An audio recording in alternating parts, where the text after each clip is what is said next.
m'entendre? Ok.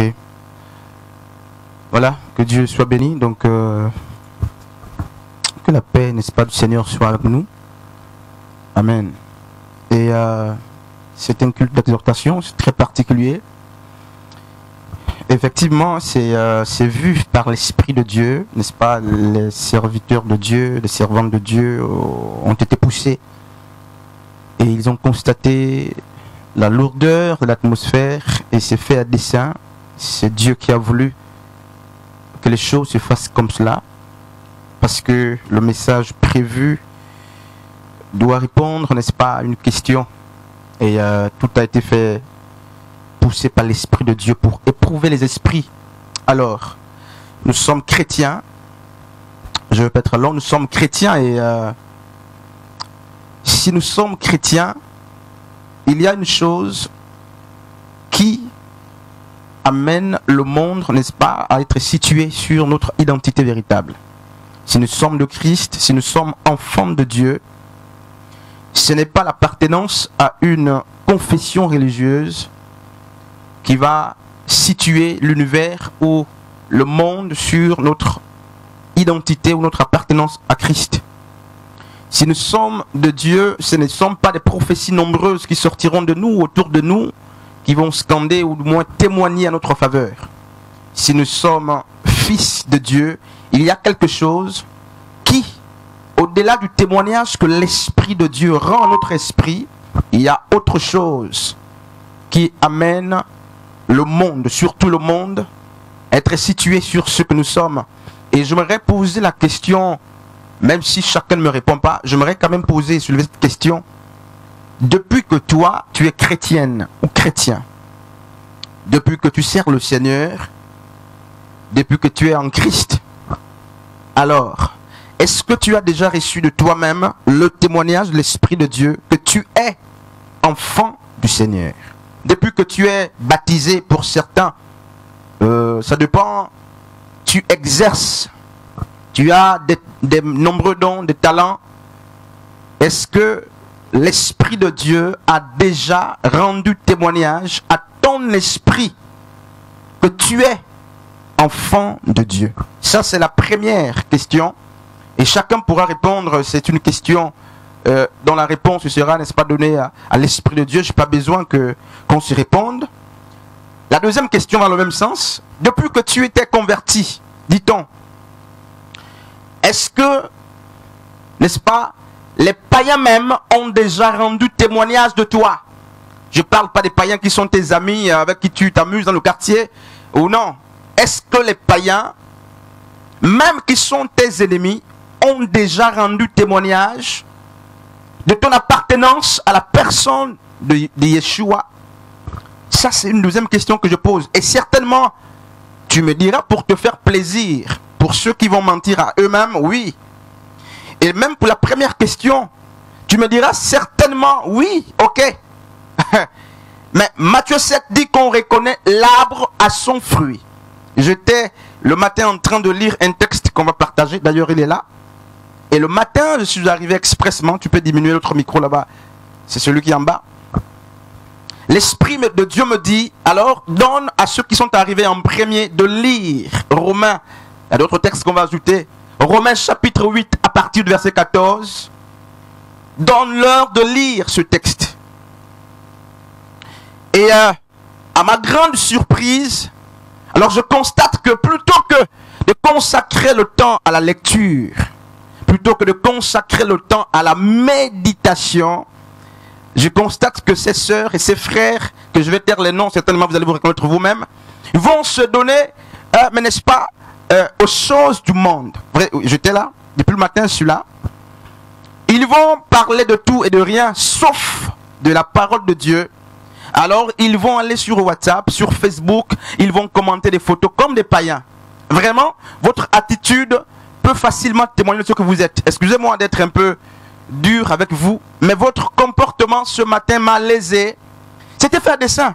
Et la sœur a vu, les sœurs ont vu, le frère, l'atmosphère. Mais justement, ils viennent de chez eux avec des sujets pollués. Vous venez de chez vous, nous venons de chez nous, avec des sujets du monde qui ne concerne pas l'édification, enfin qui n'édifie personne, et dans l'assemblée des saints, je ne dis pas que c'est le bâtiment, mais là où les saints sont rassemblés, c'est l'assemblée des saints. Au lieu de prendre la Bible, commencer à s'exhorter, au lieu de prendre, n'est-ce pas, la parole de Dieu, commencer à s'encourager, de faire des témoignages, de dire, bon, moi j'ai prié telle nuit, j'ai chassé un esprit, j'ai converti une âme, j'ai été là-bas, j'ai évangélisé, voici le sens que Dieu m'a donné, voici les perspectives que j'ai avec le Seigneur. Nous sommes donnés, je m'inclus, mais je n'étais pas avec vous quand même, vous vous reconnaissez. Nous nous sommes donnés à raconter des balivernes, hein, que j'appelle, n'est-ce pas, des bêtises, et dans la présence du Seigneur. Pourquoi? Mais c'est comme ça que vous êtes. C'est comme ça que nous sommes. En vérité, et si la sœur Diane ne se levait pas, personne ne devait certainement se lever. Moi, je n'ai pas prévu de demander à quelqu'un de se lever pour venir faire la modération ou quoi que ce soit. Ce n'est pas dans mes habitudes. Pourquoi? Parce que Paul dit, je crains d'avoir prêché en vain. Et c'est le même message que j'aimerais partager. Comment comprendre que dans la présence du Seigneur, très peu prennent le temps de témoigner. Parce qu'il n'y a pas de témoignages dans vos vies. C'est ça le problème, il n'y a plus de témoignages. Comment comprendre que très peu prennent le temps pour s'exhorter? Il n'y a plus l'exhortation. Paul dit que faire frais quand vous vous retrouvez.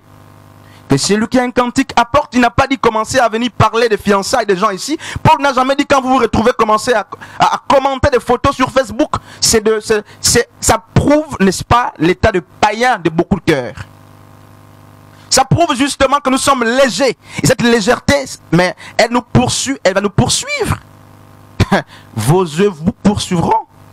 J'étais là, plus de 40 minutes, en train de parler des balivernes, en train de s'édifier sur les choses du monde, qui n'édifient pas ceux qui sont ici. C'est une honte. Et ce n'est pas la première fois. C'est une véritable honte pour des personnes qui se disent chrétiennes ou pour des chrétiens. Une véritable honte. J'avais des larmes au cœur et je disais, mais c'est une génération qui se meurt et qui est en train de se perdre. Avec tous les enseignements qu'on leur donne, mais des personnes sont encore capables d'attendre une quelconque heure pour commencer à prier, à attendre que quelqu'un commence à désigner qui que ce soit, tellement la chair, n'est-ce pas, se manifeste, mais l'Esprit de Dieu est étouffé. Et on trouve ça normal. On a lourdu la présence du Seigneur avec n'est-ce pas, des comportements qu'on prend à la maison et on les transporte. Et non, c'est pas comme ça que ça se passe. Et puis après, mais on va partir chez nous comme ça. Quelle présence de Dieu voulons-nous ressentir? Comment voulez-vous que Dieu soit là où il y a des murmures, des critiques, des choses vaines qui ne l'honorent pas? Là où 2-3 personnes sont assemblées au nom du Seigneur, c'est là qu'il est. Alors vous vous assemblez au nom de photos, vous commentez les photos sur Facebook, tout ça, comme des païens, des chantres, des prédicateurs, des modérateurs, tout ça. Aucune honte. Aucune honte. Et c'est normal, une vie chrétienne très légère. Très, très, très légère. Je suis sûr que si nous sommes capables de nous comporter comme ça en présence des sœurs et des frères, c'est ce que nous faisons dans nos maisons. Puisque là-bas, il n'y a pas de frères, il n'y a pas de sœurs. Très léger. Nous sommes devenus légers avec le Seigneur. Et puis on veut être enseigné davantage, on veut qu'on développe des théories, oui, tout ça, qu'on aille plus loin. Mais quand on se regarde, on se rend même compte que c'est sûr que l'Esprit de Dieu jamais n'a rendu témoignage de vous. Les fruits sont tellement amers, des fruits, n'est-ce pas, frères et sœurs, que Dieu nous aide. Et tu te rendras compte que depuis beaucoup d'années que tu es en Christ, vous allez accuser les pasteurs. Oui, c'est vrai. Il y a la prolifération des faux pasteurs. Mais vous, la plupart là, c'est des inconvertis. Beaucoup ne sont pas convertis. Vous êtes la plupart du temps des adeptes dans les églises. Vous avez, c'est vrai, confessé. Vous avez lu les confessions de foi que les pasteurs ont écrites. Vous avez lu ça, répété, récitation. Matin, midi, soir. Je confesse, je confesse. Les gens ont répété ça, je sais. Mais vous êtes devenus, après avoir répété cela, des adhérents des cathédrales, des églises, des confessions religieuses. Mais vous n'êtes pas enfants du royaume. Parce que vos œuvres témoignent en votre faveur. C'est une honte, c'est une saleté, n'est-ce pas, dans la présence du Seigneur. C'est une abomination. C'est une honte. Jusqu'à quand, frères et sœurs? Quand est-ce que nous allons grandir? Comment comprendre que, on attend que quelqu'un dise, un tel va modérer. Vous voulez parler de l'ordre, mais c'est bien. Mais il ne faut pas que l'ordre remplace l'Esprit de Dieu. Et même là, comment comprendre que vous allez consentir dans l'assemblée de saints? Vous allez prendre des sujets qui n'honorent personne. Et vous êtes en train de vous entretenir, vous riez aux éclats, tout le monde vous entend, tout le monde vous écoute, vous êtes content. Et après, vite, on va rentrer dans la présence du Seigneur, on va louer. Une louange sale, n'est-ce pas, qui a été précédée par le péché, les calomnies, tout ça. Une honte, une véritable honte. Je vous assure que aussi longtemps qu'on sera léger comme ça, le monde ne pourra pas se convertir. Parce que ce christianisme que nous présentons à Dieu, il est léger. Il est très léger. Il est sale. Il est impur. J'ai honte de ce christianisme. Et si c'est ça, je suis sûr que parmi nous là, si beaucoup je les avais croisés sur mon chemin, je devais détester Jésus. Tellement les vies sont sales, les vies sont mal, les fruits sont mal, n'est-ce pas? Ce Jésus-là, qui est dégagé, n'inspire plus les gens. À l'époque, quand les frères se retrouvaient comme ça, à 2, 3, c'est l'intercession, c'est la prière, c'est la louange, c'est la méditation. C'était comme ça quand on grandissait auprès des aînés. On avait peur, c'est vrai, on dira, mais c'était fait de force, oui, mais ils nous ont amenés à comprendre, malgré le fouet qu'ils prenaient, ils nous ont amenés à comprendre par la suite que dans l'assemblée des saints, la priorité c'est aux choses célestes. Mais ces comportements ont disparu à mesure que le temps passe. Pourquoi? On veut faire des photos, et on veut aller sur Facebook, on veut. Des chrétiens, frères, des chrétiennes, saleté. Et ils sont contents. Ces frères que je suis sur WhatsApp, YouTube, en train de... Vous êtes frères. Soit il y a un problème d'évangile véritable, soit les pères ont annoncé notre message. Je ne vais pas enseigner, il n'y a pas d'enseignement aujourd'hui. On va commencer notre chapitre prochainement. D'ailleurs, avant cet enseignement, Papa Frédéric va passer 2 fois, le frère va passer 2 fois. On va ouvrir après notre chapitre d'enseignement. Laissez-moi exhorter d'abord. Je suivais... Vous voyez, ils se mettent maintenant 2-2. 3-3, 4-4 en binôme du péché. Alors le frère et le pasteur Christ ont le même péché, mais c'est les meilleurs amis. Ils marchent ensemble. Et c'est ça qui se passe, je regarde là sur le net. Je dis, vous êtes des pécheurs, vous êtes des... Que Dieu nous aide. Que Dieu nous aide. Vous vérifiez la communion des frères, des sœurs. Les frères qui marchent ensemble, qui sont toujours ensemble. Vérifiez ce qui les unit. Parce qu'ils font des bises aux mêmes, enfin les deux, les copines, les copains, alors ils se comprennent, personne n'est là pour leur parler, pour les reprendre, ils se comprennent, ça c'est normal. Et ils sont devenus de grands amis dans le Seigneur. Mais avec un fondement sale et pollué. Et tout le monde est d'accord. Et c'est ce christianisme qu'on va amener aux gens, qu'on veut amener dans les cellules, qu'on va amener partout, frère. Ce christianisme est sale, mais il n'attire pas. Alléluia. Il n'attire personne. Frère, j'avais très mal, j'étais meurtri. Je dis, mais comment comprendre qu'une âme sincère, qu'un homme, un jeune homme, une jeune femme, quitte sa maison, laisse les activités régaliennes, qu'il arrive ici, ce frère, pour des conneries. Et on attend juste l'adoration, la louange, comme on est des méthodistes. Louange, adoration, prière ou prédication pour être dans la discipline, dans le silence. Avant cela, alors, écoutez, on va lire là, il y a un texte là, n'est-ce pas? Avant ça, c'est quoi? Voici ce qui se passe avant ça. Jean chapitre 2. Jean chapitre 2 à partir du verset 18. Non, à partir du verset 13. La Pâque des Juifs était proche et Jésus monta à Jérusalem. Il trouva dans le temple les vendeurs des bœufs, des brebis, des pigeons et les échangeurs, n'est-ce pas, assis. Ayant fait un fouet avec des cordes, il les chassa tous du temple, ainsi que les brebis et les bœufs. Il dispersa, n'est-ce pas, il dit quoi? Il dispersa la monnaie des échangeurs, des changeurs, et renversa les tables. Et il dit aux vendeurs de pigeons, ôtez cela d'ici. Ne faites pas de la maison de mon père une maison de trafic. Ses disciples s'y souvinrent. En tout cas, c'est une prophétie de psaume là-bas. Alors, ici, c'est pas la maison de trafic. Non. C'est pas le temple de Dieu, malheureusement. Mais c'est toi le temple. Et si c'était cet endroit, on dira, mais certainement, il n'y a pas de commerce ici, il n'y a pas, ok. Mais toi-même, tu es devenu ce temple-là et le trafic se fait. Les pigeons qu'on parle ici, les bœufs, la monnaie, mais c'est des péchés tellement qui sont là en train d'être changés par les démons. Là, ils viennent, ils ont pris des vies comme n'est-ce pas, nos vies sont devenues comme des matelas, comme des fauteuils sur lesquels les démons viennent s'asseoir quand et lorsqu'ils veulent. Et c'est ces corps-là qu'on dit, nos corps sont le temple de Dieu. Un temple sale. Un temple qui n'honore pas Dieu et qui est consacré à la critique, n'est-ce pas, aux balivernes. Qui est consacré à quoi? À la compromission, au péché. Regardez comment, mes amis, mais le démon ou le Satan et ses anges sont en train de vendre dans le temple qui appartient à Dieu ce corps. Ta langue là, tu n'apprends plus pour la campagne d'action de grâce. La langue, tu l'apprends pour critiquer, raconter les conneries, n'est-ce pas? Même en milieu de saints. Et c'est ce qui m'étonne. Que ces choses se fassent à la maison, à l'école, ok. Mais même au milieu des frères et des sœurs, aucune gêne, aucune gêne. Lady, la sœur Lady, la sœur Warel, la sœur Gaëla, des aînés, vous allez, n'est-ce pas, polluer la vie des jeunes sœurs qui veulent servir Dieu parce que vous êtes des modèles pour eux. Et jusqu'à un certain temps, les aînés sont des modèles pour les plus petits. Et lorsque ces jeunes frères, la sœur Gaëla, la sœur Diel par exemple, vous regarde, mais ne vous étonnez pas que demain elle fasse comme vous. Quand je la vois se positionner aujourd'hui devant, mais elle fait comme vous. Elle est capable de prier 1 minute seulement et dire aux gens, toi donne le chant. Vous voyez, ce zèle-là, elle a pris ça de vous. Et demain, vous la verrez en train d'être là, venir à l'assemblée.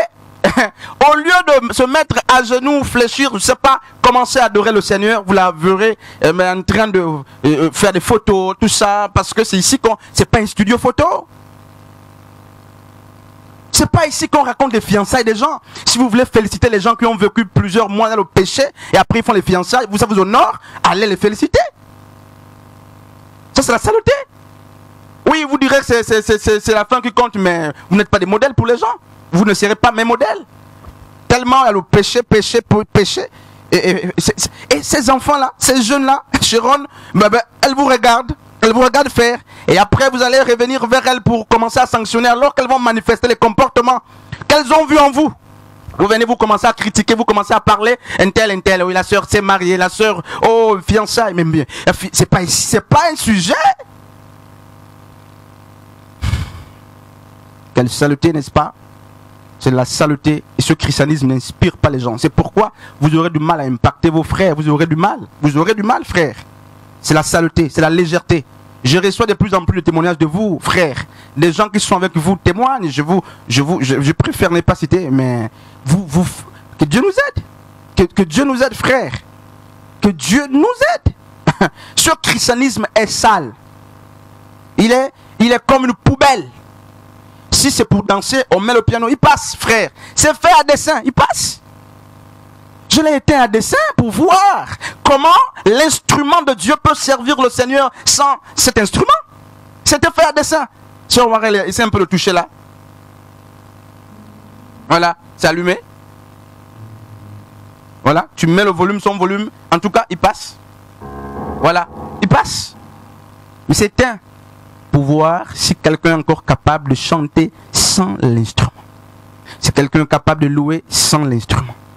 Ne pas envoyer quelqu'un devant pour voir si l'église elle-même peut se rendre compte que nous sommes des personnes matures et que l'heure est arrivée pour la prière. C'était pour voir. Je ne suis pas malade sur Gaïla. Non. Parce que c'est... Non. C'est une honte, frère. Les pasteurs tolèrent tout. Le péché. Ah, frère, j'ai honte de ce christianisme. J'ai honte de ce christianisme. Et je veux dire aux gens que c'est pour... Vous savez, la vie chrétienne a 3 sacerdoces. Il y a l'adoration, il y a l'évangélisation, n'est-ce pas? Et la communion. Mais le sacerdoce qui concerne l'évangélisation, frères et sœurs, c'est fait par 2 manières, soit par la parole, soit par l'attitude ou le comportement. Pierre a dit, ayez au milieu des païens une bonne conduite, de sorte que même lorsqu'ils vous calomnient, quand vous voyez votre bonne conduite, qu'ils se convertissent et qu'ils glorifient le Seigneur. Ce que l'apôtre Pierre plutôt a dit. Alors, à mesure que le temps passe, on se rend compte que justement, les chrétiens, malgré le fait qu'ils ont des Bibles avec eux, eh bien, ils ne peuvent plus évangéliser. Ok, mais si vous dites que vous n'avez plus la parole pour évangéliser, c'est dur, certainement de méditer, mais que votre comportement impacte les gens, qu'il attire les gens, qu'il séduise, hein, qu'il présente Jésus, présentez Jésus par votre attitude. Alors, il n'y a pas le message dans ta bouche, c'est les commentaires erronés, des péchés, sur des choses qui n'édifient pas, qui sortent. Il n'y a pas non plus un comportement digne pour que les gens disent, oh, même si cette sœur, même si ce frère ne parle pas de Jésus, son attitude inspire la piété. Il n'y a même pas tout. Mais tu t'annules. C'est une équation égale à 0. Beaucoup de vies chrétiennes sont comme des équations égales à 0. Il n'y a plus rien. Il n'y a plus rien, frère. Mais quand vous vérifiez, on a des Bibles griffonnées. Toujours dans un petit sac ou sur les aisselles, il y a une Bible quelque part, n'est-ce pas? Mais c'est difficile, nos attitudes ne changent pas. La religion, parce qu'on nous a appris à être tous les dimanches, à être bien habillés, et à prier tous les 3 heures, mais tous les 3 heures tu pries, ma soeur, mon frère. Ta vie ne change pas, prophète, pasteur, hein? Chantre, tout ça, ça dépend. La vie là ne change pas. C'est quelle prière que tu fais tous les jours à 3 heures et il n'y a pas de répercussions publiques et visibles. Vous vous trompez? Ok, vous vous satisfaisez pour que la conscience soit calme. Il n'y a pas de souci. Mais Paul a dit à Timothée quoi? Que tes fruits soient évidents pour tous. Que tes progrès soient évidents pour tous. J'aime le dire, des frères qui aiment le secret. Aimer le secret. Parce que la vie en Christ est une vie d'intimité. Mais quand vous êtes devant le peuple, il n'y a pas de secret. Il n'y a pas de mystère de secret devant le peuple. Vous devez amener devant le peuple mais le résultat de votre secret. Mais quand vous êtes devant le peuple ici, c'est les conneries, n'est-ce pas, les camaraderies, comme on dit, tout ça. Il y a de la poubelle. Un parfum sale. Nos vies là sont sales. Chers chrétiens, chères chrétiennes, à un moment, il faut vous interroger. Est-ce que réellement l'Esprit de Dieu a rendu témoignage de toi que tu es enfant du Seigneur? Est-ce que tu as reçu le témoignage de l'Esprit de Dieu même? Parce que les hommes peuvent te rendre témoignage de toi. Oh la sœur! Mais tu sais que le témoignage qui compte le plus, c'est celui que l'Esprit de Dieu rend d'abord. Mais il n'a jamais rendu témoignage. Tu as les sensations seulement. L'heure est grave. Et vous vous rendez compte? Baptisé, confirmé pour certains, 5 ans dans le Seigneur, ça dépend, 10 ans, 8 ans, ça dépend. Et à la fin, tu te rends compte que même le témoignage de l'Esprit, tu n'as pas reçu. C'est une honte. Tu as beaucoup prêché, beaucoup enseigné, beaucoup chanté, beaucoup modéré, mais tu n'es pas chrétienne. Dieu ne te connaît pas, mais les hommes te connaissent. Si tu manques, je vais te chercher. Je dirai, mais soeur, tu es où? Oui, moi je te connais. C'est normal que je te cherche. Si tu t'absentes, oh mon frère, tu es où? C'est normal. Mais est-ce que tu es du royaume de Dieu?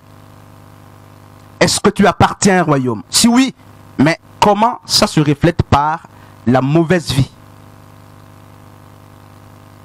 Romains chapitre 8. On va lire ce texte-là, on va finir.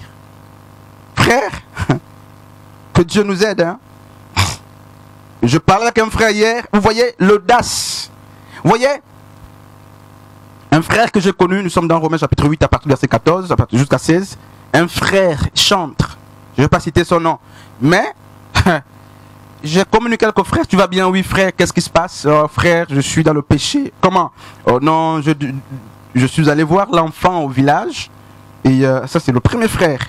Je suis allé rendre visite à l'enfant, tout ça, l'enfant qu'il a fait dans le monde, c'est normal. Mais je suis encore avec cette, la femme là, c'est-à-dire la mère, n'est-ce pas? Oh frère, je pleure. Mais je dis, tu dors où actuellement? Non, je dors avec elle, chez elle. Je suis au village chez elle. Tu dors avec elle, non? Oui. Mais tu pleures pourquoi? Non, je suis dans le péché. Non, frère, l'hypocrisie. Mais le soir, tu es dans le péché. Le matin, tu m'appelles pour dire tu pleures. Le soir, tu pêches. Vous voyez? Je dis, mes frères, oh, priez pour moi. Je dis, non. Si la prière devait résoudre les problèmes, on ne devait plus avoir des païens. Tu vas prier pour toi. Prie pour toi, prends courage, sors de là. On va te soutenir la prière, mais il faut la bonne décision. Il y a des problèmes, frère. Et là, il est là-bas peut-être 2 mois, 3 mois. Un autre frère chante de la moisson. Je vais vous citer comme ça, n'est-ce pas? Oh, pasteur, j'ai déjà une copine. Vous avez des problèmes. Ça, c'est pourquoi? Parce que les leaders ont commencé à avoir des copains et des copines. Et les enfants sont en train d'emboîter le même pas. Ah bon? Oui, frère. Oh non, mais ça fait 2 mois. Ah bon? Et il raconte ça avec beaucoup de philosophie comme ça. Beaucoup de littérature, 2 mois, 3 mois, mais je sens que là, les jeux ne me plaît plus trop, tout ça. Païen, vous voyez? Et des frères comme ça, après, viennent prendre le micro. Alléluia, Hosanna, nous t'aimons, Jésus, aime-nous, tout ça. Et là, quand vous vérifiez, c'est pas la seule. Il y a 2 ou 3 à côté. Et il y a un problème, frère. Il y a un problème, je vous dis, il y a un vrai problème. Je préfère qu'on vous soupçonne, qu'on vous accuse pour des choses que vous ne faites pas. Mais là, toi, tu m'appelles pour me dire des choses comme ça. Nous sommes à une époque grave où les chrétiens ont disparu. On ne les voit pas. Mystérieusement, il n'y a plus de chrétiens. Il y a des bruits. Écoutez, si vous voulez la fausse piété, allez à Pentecôte, portez les foulards. Si vous voulez la fausse piété, allez chez mes frères du 7e jour, marchez pieds nus. Mais je vous assure que ça ne va pas vous sauver. La fausse piété, portez les robes. Hein, les longues robes jusqu'aux pieds. Tout ça. La fausse piété, enlevez même les boucles. Comme on vous dit que vous ne portez plus les boucles. Enlevez. Mes frères et sœurs, votre cœur qui est incirconcis, va vous amener en enfer. L'heure est... Mais regardez ces frères, regardez ces sœurs. nous faisons pitié. Et c'est à cause de nous. Voyez? Les chrétiens sont là devant le temple. Tous, nous là, beaucoup là sont là. Ils ne veulent pas rentrer. Et voici des païens qui viennent en courant pour rentrer. Les chrétiens disent non, non, retournez là-bas. Vous n'entrez pas. Et vous refusez que les autres rentrent. Et c'est ce qui se passe. Poubelle. C'est pas Frédéric. Ce christianisme, en vérité, il est léger. Même quand vous attaquez les musulmans, frères, mais en matière de discipline, ils sont mieux organisés que vous.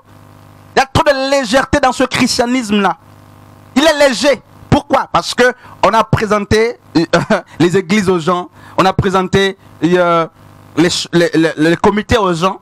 Voilà, on a présenté les offrandes, mais on n'a pas présenté la sainteté, donc Jésus-Christ aux gens.